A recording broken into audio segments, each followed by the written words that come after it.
ଖାଲ ଥିଲା ପୂର୍ବରୁ ଆଜ୍ଞା ଏବେ ଯେବେ ମୋହରମ ପଡ଼ିଲା ମରାମତି ହେଲା ଯାହା ବି ହେଇଛି ଆଜ୍ଞା କ'ଣ କହିବେ ଆପଣ? ଏ ସାର୍ 40 ବର୍ଷ ହେଲାଣି ପୂଜା ଏଠି ଆରମ୍ଭ ହେଉଥିଲା କିନ୍ତୁ ଏଇଭଳିଆ ଖାଲ ଖମା ଥିଲା ପାଣି ଜମୁଥିଲା କିନ୍ତୁ କେହି ଶୁଣିବାର ନାହିଁ କିନ୍ତୁ ହରିବାବୁ ଏଇ ବର୍ଷ ଆମର ମହରମ ପକେଇଛନ୍ତି ଆଉ ଚେୟାର ବି ଦେଇଛନ୍ତି କ'ଣ କ'ଣ ସବୁ କେତେଟା ଚେୟାର କେତେଟା ଦେଇଛନ୍ତି? 4ଟା ଚେୟାର ଦେଇଛନ୍ତି ମହରମ 10ଟି ଖଣ୍ଡେ ପକେଇଛନ୍ତି ଏଇନା ତ ପୂଜା ଟାଇମ୍ଟା ହେଇଗଲା ସିଏ କହିଥିଲେ ସମ୍ପୂର୍ଣ୍ଣ କରିବେ ବୋଲି କିନ୍ତୁ ତ ହେଇପାରିଲାନି ପୂଜା ଟାଇମ୍ଟା ବର୍ଷା ଦିନ ମହରମ ଉଠି ପାରୁନି ଆଉ କେମିତି ଆପଣ କେମିତି ଲାଗୁଛି ଜନନେତା ହିସାବରେ ଲୋକଙ୍କ କଲ୍ୟାଣ ଲୋକଙ୍କ ହିସାବରେ ଆମେ ହରିବାବୁ ବହୁତ ଭଲ ଭଲ ବହୁତ ଆଜ୍ଞା କ'ଣ କହିବେ ଆପଣ ମାନେ ଆଉ କ'ଣ ଚାହୁଁଛନ୍ତି ଏମିତି ଯଦି ସେ କାମ କରିବେ ଆଗାମୀ ଦିନରେ ଆଗାମୀ ଭବିଷ୍ୟତ ପାଇଁ ଲୋକଙ୍କ ସେବା କରିପାରିବେ ସେ? ହଁ ହଁ ଲୋକଙ୍କ ଭଲ ସେବା ଭାଇ ଆପଣ ଠାକୁର ଗଜଲକ୍ଷ୍ମୀ ମଣ୍ଡପଟା ହେଇଛି ଆଗରୁ ଖାଲ ଥିଲା ଏବେ ଖାଲ କମା ବନ୍ଦ ହେଇଛି କ'ଣ କହିବେ? ହରିଭାଇ ଆମ ପାଇଁ କାଦୁଅ ଥିଲା ଏଇ ଜାଗାଟା ଆମ ପୁରା ପାଣି ଥିଲା ଆମକୁ ଡାକିଲୁ ଦେଖେଇଲୁ ତାପରେ ଆମ ପାଇଁ ଯେତିକି କରିଛନ୍ତି ମହରମ ପକେଇଛନ୍ତି ଚେୟାର ଦେଇଛନ୍ତି ଆମ ପାଇଁ ବହୁତ କରିଛନ୍ତି ଏପର୍ଯ୍ୟନ୍ତ ଏଠି ବହୁତ ନେତା ଆସିକି ଗଲେଣି କିନ୍ତୁ କେହି ଏପର୍ଯ୍ୟନ୍ତ ଆମ ପାଇଁ କିଛି କରିନଥିଲେ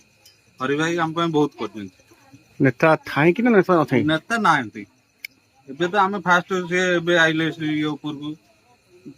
ଫିଲ୍ଡ ଉପରକୁ ଏବେ ଆସିକି ଦେଖିକି ସେ କରିଛନ୍ତି ନେତା ତ ଆମେ ଆଗରୁ ଜାଣିନଥିଲୁ ସେ ନେତା ଥିଲେ ବୋଲି ଆମେ ଏବେ ଜାଣିଲୁ କିନ୍ତୁ ଏବେ ଆମ ପାଇଁ ବହୁତ କରିଛନ୍ତି ଯୋଉମାନେ ଆସୁଛନ୍ତି ପ୍ରତିଶ୍ରୁତି ଦେଇକି ରଖୁନାହାନ୍ତି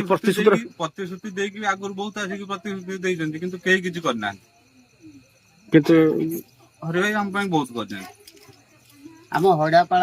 ଗ୍ରାମବାସୀ ମାନେ ଯୋଉ ହରିଭାଇ ଆମର ଯୋଉ ବର୍ତ୍ତମାନ ମହରମ 10 ଟ୍ରିପ୍ ହଉ କି 15 ଟ୍ରିପ୍ ହଉ ଯୋଉ ପଡ଼ିଛି ସେଟା ହରିଭାଇ ବା ତାଙ୍କ ତରଫରୁ ପଡ଼ିଛି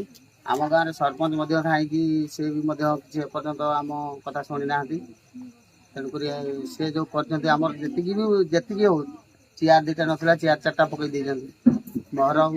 ପଡ଼ିଛି 8-10 ଟ୍ରିପ୍ ପଡ଼ିଛି ଯୋଉ ସେ ଜାଗାଟା ପୁରା କାଦୁଅ ହେଇଥିଲା ସେ ଜାଗାଟା ପୁରା କାଦୁଅ ଥିଲା ତାକୁ ଅଶେଷ ଧନ୍ୟବାଦ ଆମର ହଡ଼ିଆପାଳ ଗ୍ରାମର ଆଜି ପୂଜାଟା ମଧ୍ୟ ହେଇପାରିଛି ଭଲସେ ଆଜି ପୂଜା ବି ବର୍ତ୍ତମାନ ତାଙ୍କ ପାଇଁ ଭଲ ଭଲରେ ହେଇଛି ଯାହାକି କାଦୁଅରେ ଆମେ ଚାଲୁଥିଲୁ ଯାହାକି ଏବେ ଶୁଖିଲା ଛିଡ଼ା ହେଇଛୁ ଆପଣମାନେ ଫଟୋ ଉଠାଉଛନ୍ତି ସେଥିପାଇଁ ହରିଭାଇ ଆମର ସାହାଯ୍ୟ କରିଛନ୍ତି ତେଣୁକରି ସେ ତ ଆଗରୁ ନେତା ନଥିଲେ କି ଏବେ ବି ନେତାରେ ନାହାନ୍ତି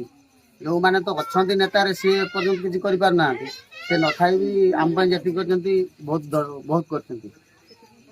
ଧନ୍ୟବାଦ ସେଥିପାଇଁ ତାଙ୍କୁ ଅଶେଷ ଅଶେଷ ଧନ୍ୟବାଦ